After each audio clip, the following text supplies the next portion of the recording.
South Africa is the country on the front line of the rhino wars right now. Last year, 448 rhinos were killed.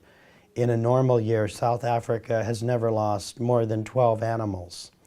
So it's really scaling up hugely. The report is looking at the trade from South Africa to Vietnam. Rhino horn is being marketed as a cure for life-threatening cancer. People who are consuming rhino horn because it is socially a cool thing to do, they need to be addressed.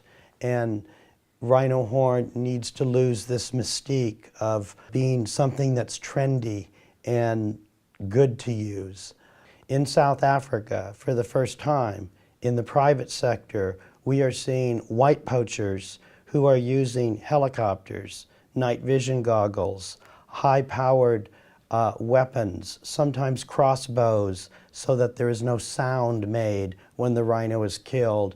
We know there are couriers, some people recruited in Vietnam who fly into South Africa, 24 hours later are boarding a plane to go home, and in their carry-on bag they've got 7 rhino horns. Clearly, because of the high profitability, all kinds of technology are being thrown into this trade to subvert law enforcement and to maximize profits for the criminal syndicates. There are large immigrant Asian communities in Africa. Within these communities are criminal syndicates.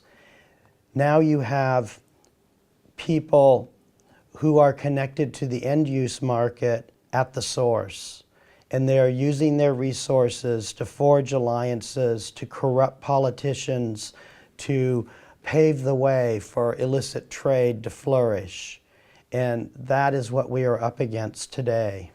We need better law enforcement. We need better investigations, more use of scene-of-the-crime forensics.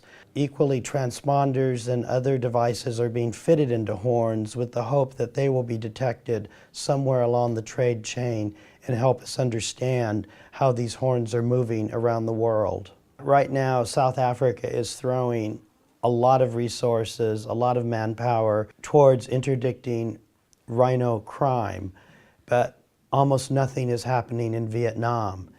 The government there needs to play a very active role in suppressing its local market and showing leadership on the international stage. I think we're in a race against time. I think we have seen in the case of rhinos where whole populations have been wiped out in a very short period of time.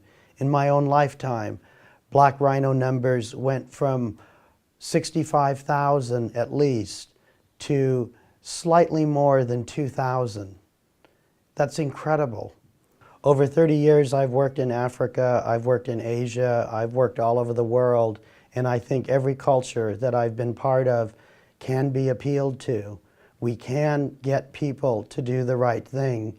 We just have to be dogged in our commitment and be prepared to walk the long road.